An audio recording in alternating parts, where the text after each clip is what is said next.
Okay, so now we have Hilbert spaces, we have examples, non-examples, and so but still, what do we do with them? Okay, if you have a scalar product, you can decide about orthogonality, you can even compute angles that are not 90 degrees.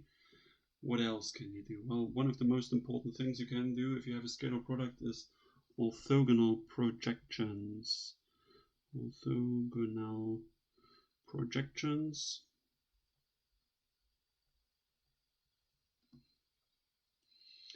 And you should really know them from your linear algebra course in the first year. So let X be a Euclidean space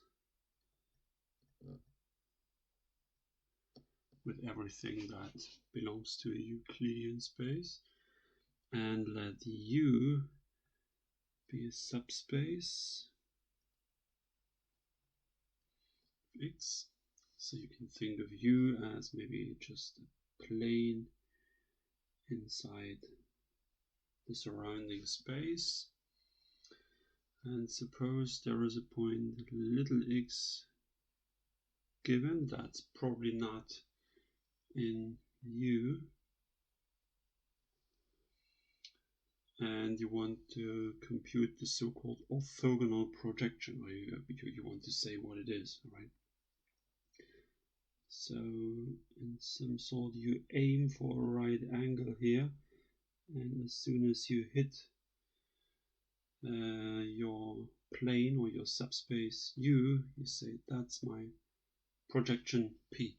So we have to spell that out in the definition. So let's try the following. The unique element P in U, so the projection P has to be in the subspace, with the property that X minus P, which is the vector connecting X and P, is orthogonal to U. Maybe we should explain what that means. So in the sense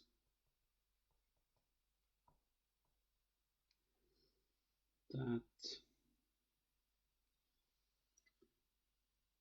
X minus P has a scalar product 0 with every U of U. So we could say it's orthogonal to every vector in U.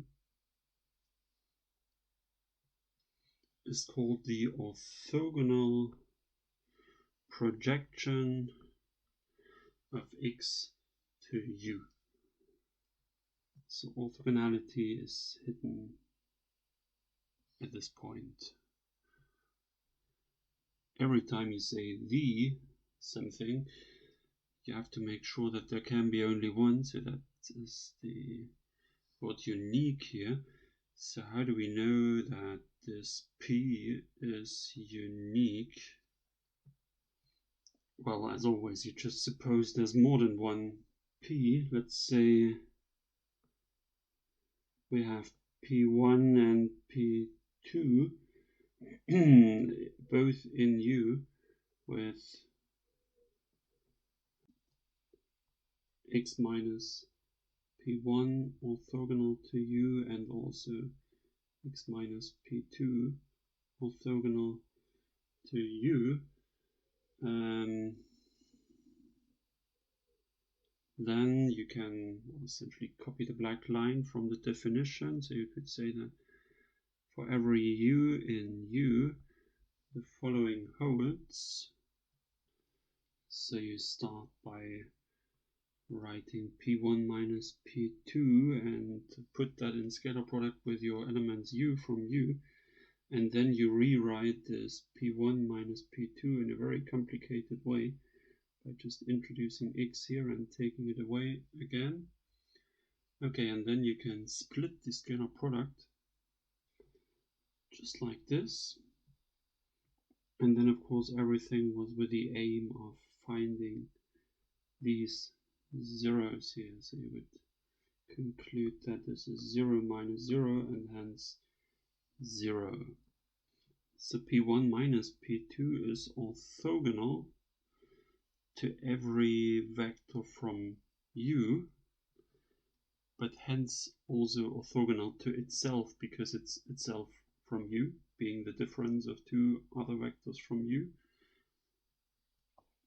which of course means that P1 minus P2 must be the zero vector, or in other words, P1 and P2 are the same. So the element P that we're talking about in the definition is indeed unique.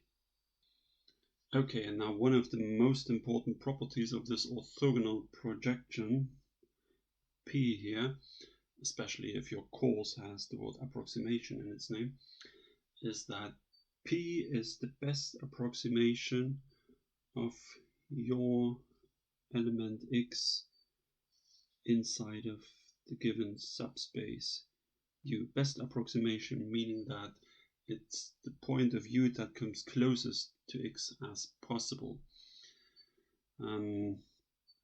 Okay, we can kind of see that by orthogonality and by our experience, but of course this is definitely worth a theorem, and it's the so-called approximation theorem.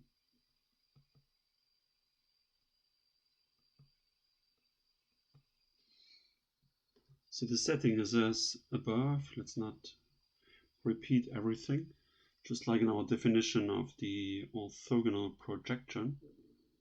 And then the theorem says that the best approximation of your element X in the space, subspace U, is its orthogonal projection P.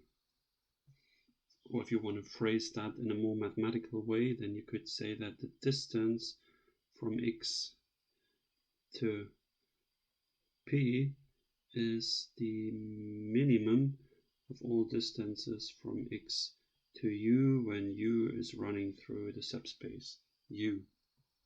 So for a proof, you would take your subspace U and of course your element X outside of U, and then besides your orthogonal projection P, also try another element, little u, that is in capital U, and compute the distance and see that it is not shorter, probably longer than the red distance, which is pointing from X to P. So when I say compute this distance or norm X minus U, that would involve scalar products, because obviously we have to work towards orthogonality here. And when you bring scalar products into play, you would write this as X minus U, comma X minus U. And of course that would involve roots, and just to avoid the root, let me put the square here. And then before we come to scalar products, let's make this little detour. So instead of going from X to U, we go first from X to P, and then from P to U. I think you can clearly see that this, in this computation, the little p just cancels out. You have minus p here, plus p here. Let's not forget about the square here.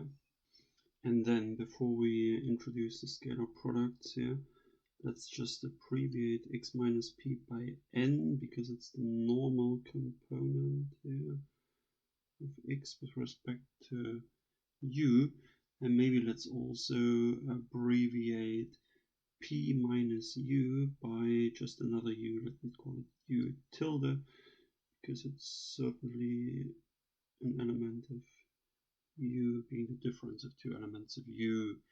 Okay, now we can carry on. So this is just the norm of N plus U tilde squared. And now finally, let's bring them in.